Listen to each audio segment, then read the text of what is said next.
Welcome back to the deep dive. So our source material today is really unlike anything we usually encounter. Right. We're not wading through dense regulatory reports or, historical archives. No, not at all. Instead, we have this single, just exquisitely constructed source, a guided visualization called Midnight Garden of Deep Rest. And we're approaching this not just as like a piece of literature or some audio file. No. We're treating the script as an architectural blueprint, a blueprint for cognitive A surrender. blueprint for surrender. I love that. Yeah, it's this precisely engineered map designed to take the listener from, a state of anxious engagement to one of profound deep stillness. Exactly. So our mission today is pure deconstruction. We are peeling back the layers to identify the deliberate choices the creator made in the sequence of imagery, the selection of sensory cues, the narrative pacing, all of it. All the little things that guarantee the listener is successfully ushered into deep rest. We're basically analyzing the mechanics of letting go. It's a fascinating sort of applied look at narrative psychology, isn't it? It really is. And physiological feedback loops. We're identifying the cognitive shortcuts, this specific environmental triggers that are used to bypass that inner critic. And the day's residual stress. Exactly. That's a great frame. Okay, let's just unpack this immediately. Let's start with that initial grounding phase. Let's do it. The very first instruction is, it's so simple, but it's absolutely foundational. Breathe in deeply, letting your lungs fill with cool, clean air. Right. We are immediately pulled away from all the abstract noise of the day and just back into the physical reality of the body. That physical grounding it's the necessary first step. You have to stabilize the launch sequence, so to speak, before the mind can take flight into this visualization. Stabilize the launch sequence. I like that. Because when the nervous system is running hot from stress, breathing is shallow, it's rapid, it's often unconscious. Right, you don't even notice you're doing it. Exactly. So by explicitly focusing on the depth of the breath and that sensory input of cool, clean air, the script triggers an immediate shift. And the cool sensation is important. Oh, it's key. It's subtly activating the vagus nerve, which plays this vital role in slowing the heart rate and initiating the parasympathetic response, the rest and digest response. So it's not just, hey, remember to breathe. No. It's making the breathing a sensory, cooling, cleansing act that immediately signals safety to your body. And then it layers the tactile senses right on top of that, feeling the soft weight of the blanket, the subtle rhythm of your heartbeat. These are the critical physical anchors. When a person's experiencing anxiety, the mind often feels, untethered. It's floating, disconnected from the safety of the present environment. Right. By calling explicit attention to the weight of the blanket, that physical contact confirms protection. It confirms boundary. And the heartbeat. Well, even more importantly, calling attention to the subtle rhythm of your heartbeat reinforces the body's reliability. It's confirming your core engine is functioning perfectly, safely, rhythmically, even if your thoughts are all over the place. It sets up this crucial contrast right away, doesn't it? It does. The script acknowledges that the world outside has quieted down, but then it pivots immediately, promising that within that quiet, something beautiful begins to unfold. And that's an invitation. It's an invitation to shift your focus entirely, away from the noisy, demanding external world, which is the source of most stress, to this controlled, beautiful internal creation. That transition zone. Yeah. It must be the most fragile part of any meditation, right? It is, absolutely. Because often when the external noise stops, the internal noise, the self-talk, the worries, the to-do list, It just rushes in. It rushes in to fill the vacuum. The script totally preempts this common failure point. Yes. By immediately promising a structured, positive unfolding of this beautiful garden, it gives the mind a non-stressful, positive task to engage with. It's basically saying, you don't need to fear the silence. You just need to focus on this beautiful path we're laying out for you. Exactly. So it provides focus, but without demanding any effort. It's the perfect cognitive distraction tool. It is. It allows the mind to think, but only along these pre-approved restful lines. Precisely. And that positive expectation, the promise of beauty, it just reduces the initial barrier to entry. If the mind anticipates a struggle, it resists. But if it anticipates reward and beauty, it flows into the guidance much more easily. Okay, so that leads us directly into section 1, entering the deep rest landscape, where we're going to dissect this this architecture of sensory surrender. Right. And we're immediately presented with the aesthetic of this unique place, a garden that only awakens after midnight. The timing there is highly significant. It's much more than just saying it's late. Midnight is the conceptual point of absolute deepest surrender. It's the geometric center of the night cycle. By placing the garden here, the script strongly signifies that the waking day is utterly, unequivocally complete. All urgency is dissolved. All urgency is gone. You are past the point where anything can be done or where any light is available for tasks.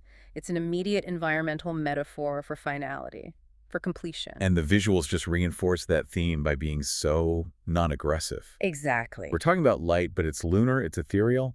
Moonlight spills across paths of silver stone.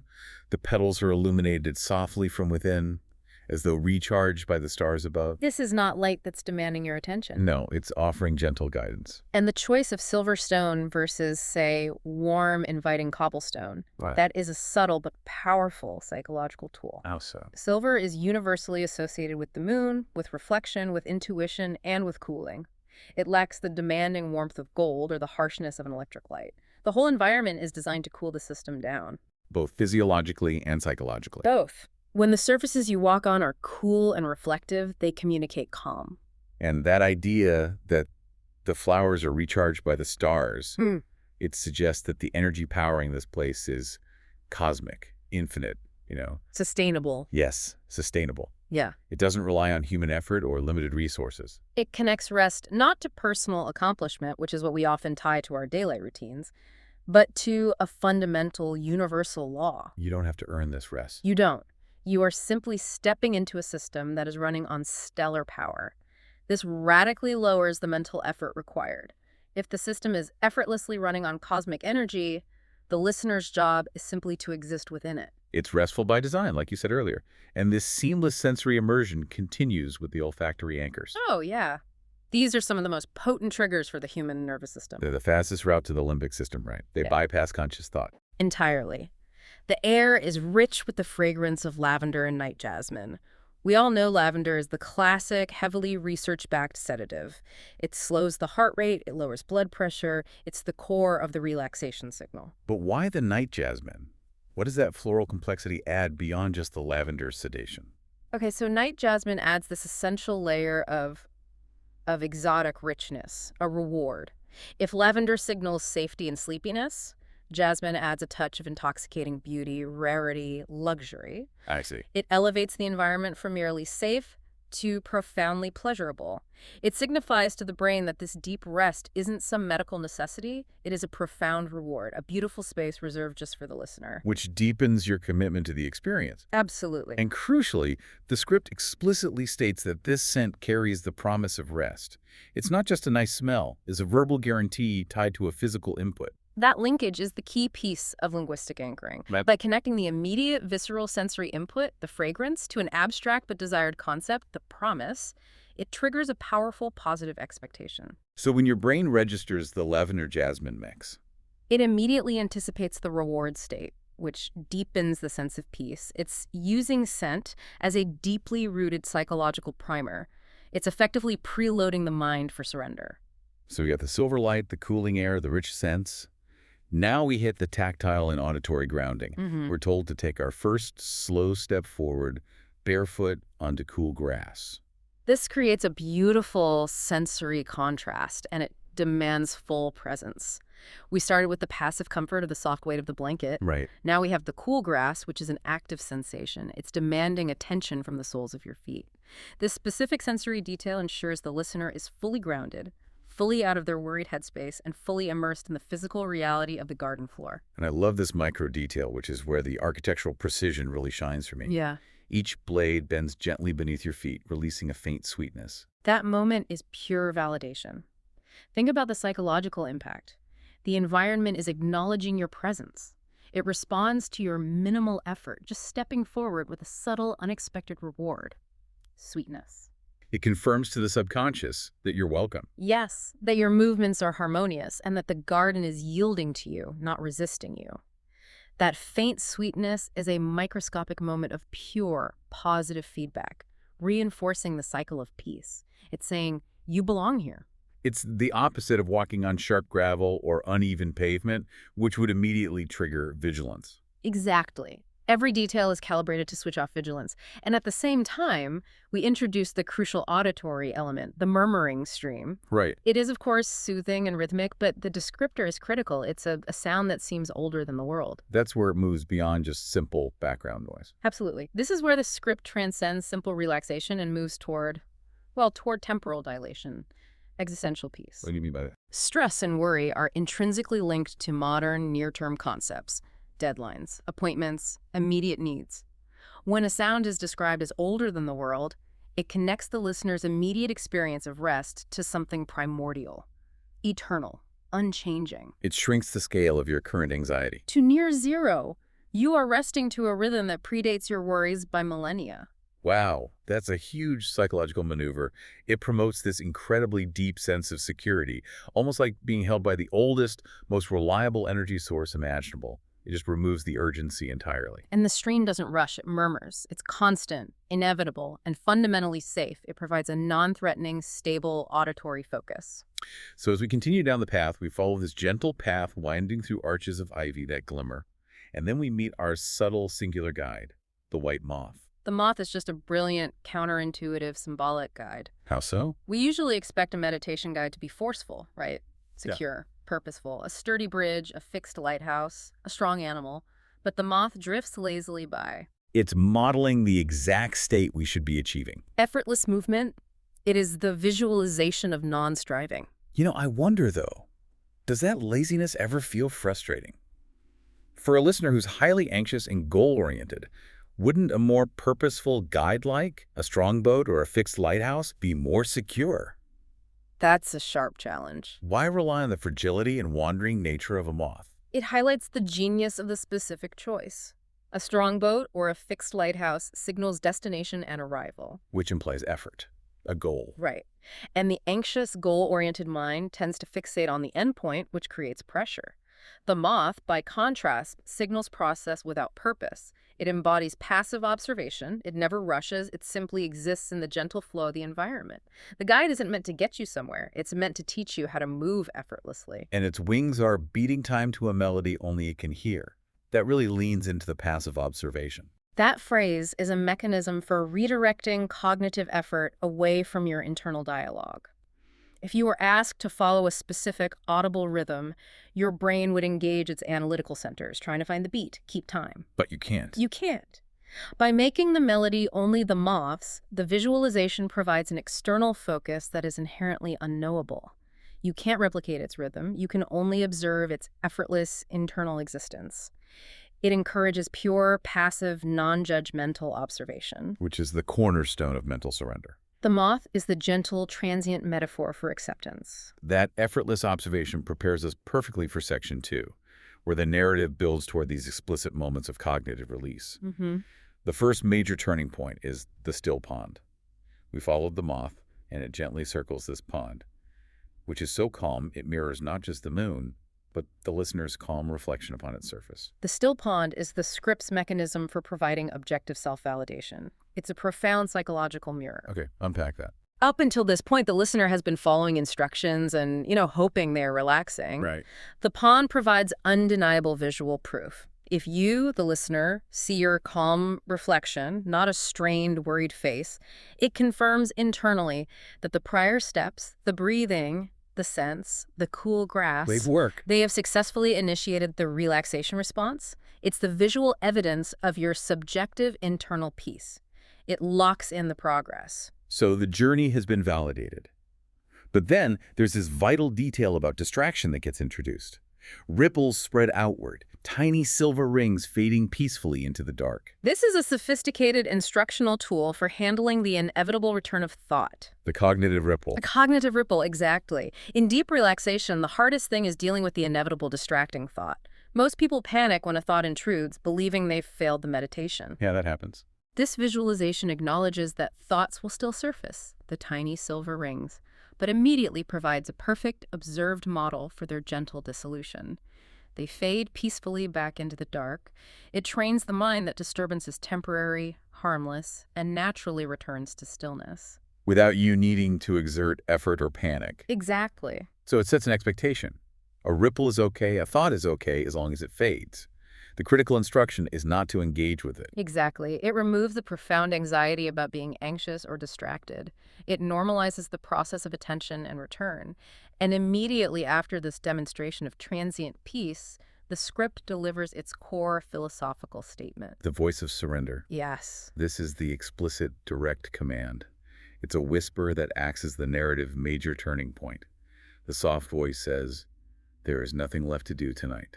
There is nowhere you must go, only be." This is the narrative's core philosophy distilled into perfect economy. We are living in a culture that's defined by constant obligation, things to do, places to be. Present demand. Exactly. The script systematically dismantles these anchors using a highly effective linguistic strategy, the double negative. Okay, explain the power of the double negative here. The human brain is incredibly sensitive to commands relating to obligation and goal setting. If the script had just said, "Rest now," the anxious mind might respond with, "But I should check my email one last time." Right. By using the double negative, "Nothing left to do, nowhere you must go," it actively wipes the slate clean of all future and past responsibilities.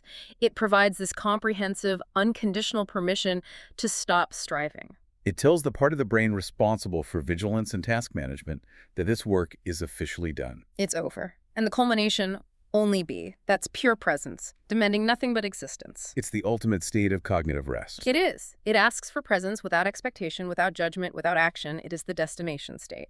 And crucially, the script immediately links this mental wisdom to a physical response. You surrender to that wisdom, feeling your shoulders drop, your hands relax. The somatic release.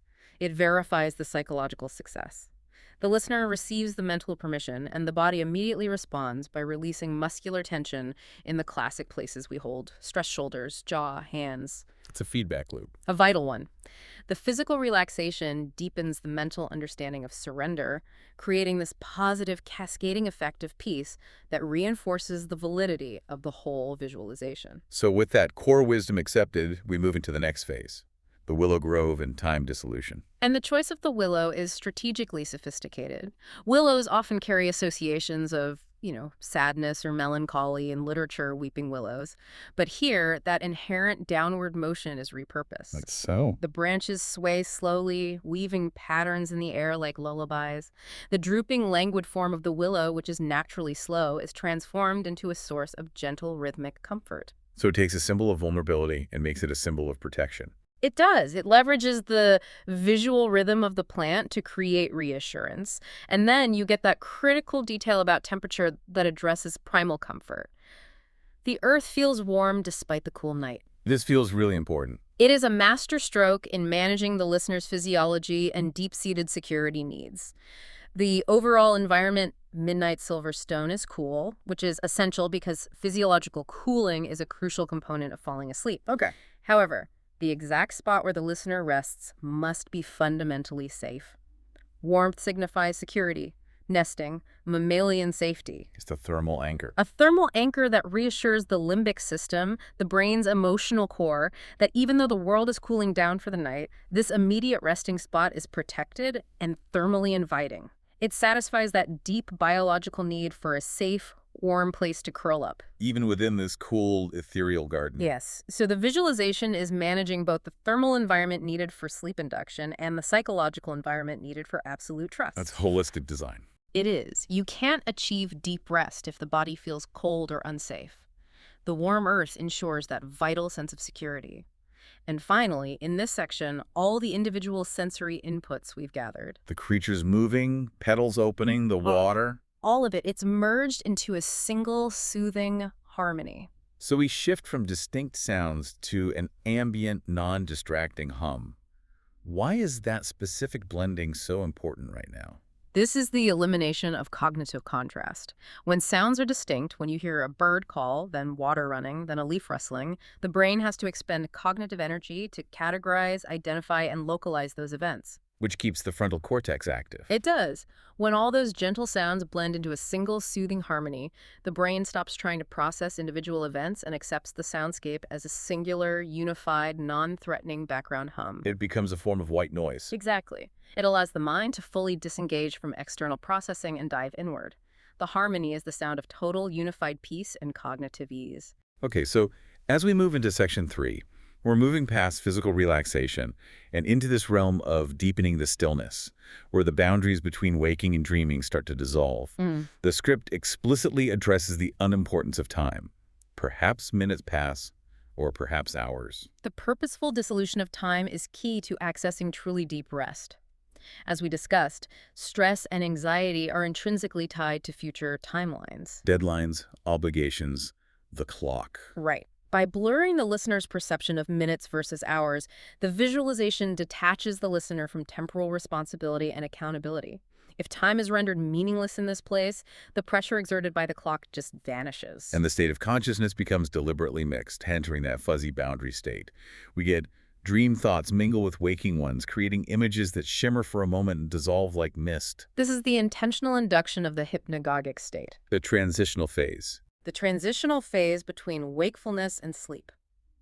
The mind is active, but the products of thought are rendered weightless and transient. They shimmer, they're beautiful but fleeting, and they dissolve like mist. They demand no permanence or cognitive engagement. It's perfecting the lesson we learned at the still pond. It is. Thoughts are not problems to be solved or chased. They are simply beautiful, fleeting optical illusions to be observed without attachment. This gentle mental play, this hypnagogic state, is essential before final surrender, isn't it? It stops the mind from jumping back to analytical thought. Exactly. It occupies the mind just enough to keep it from spiraling, but not enough to demand effort. And to further anchor the mind in this positive neutrality, the script then provides 3 specific, highly charged memory images. The positive cognitive anchors. Right.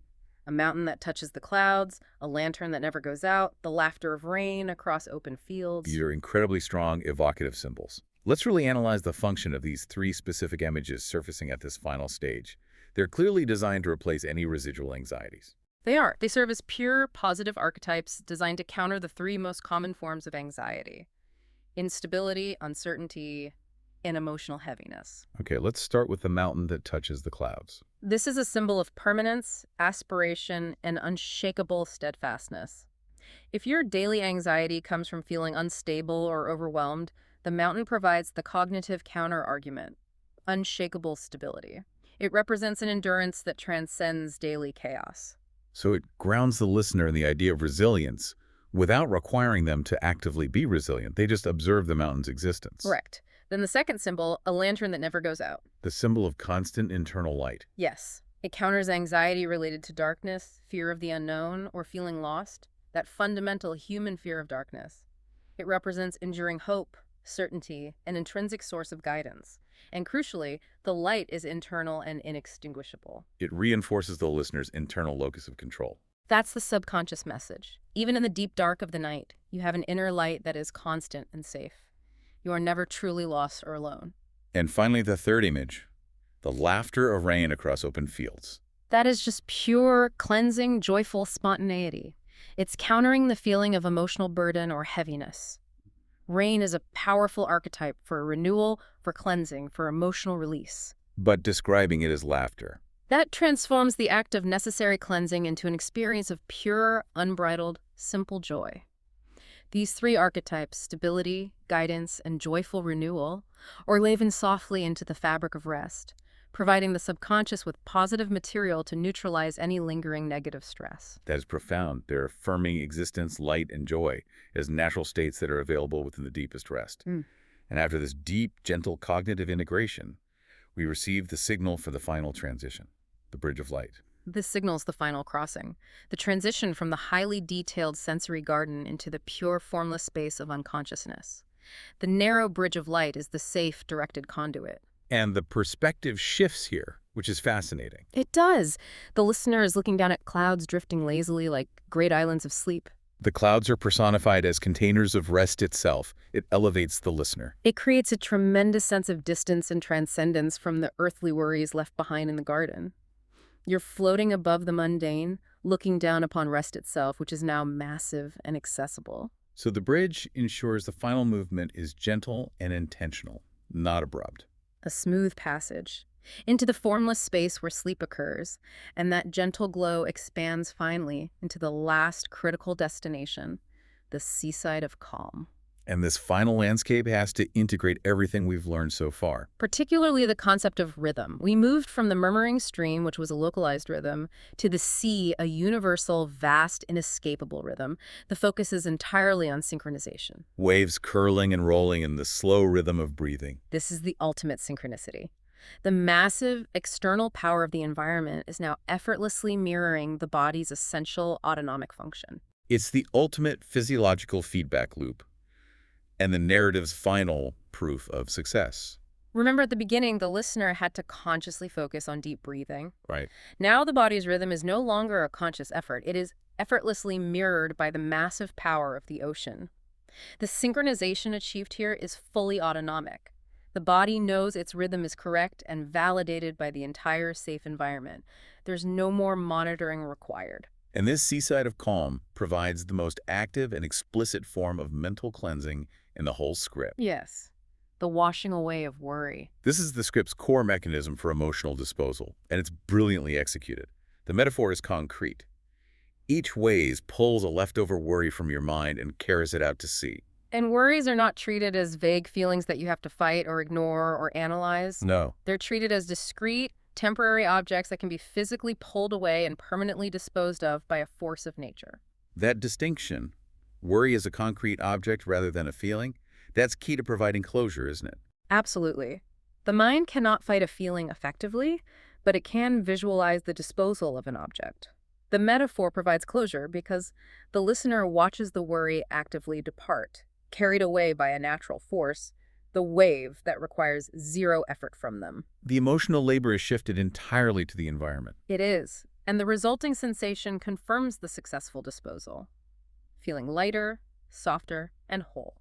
The final state of being. The anxiety has been extracted, and the body registers the lightness of that removal.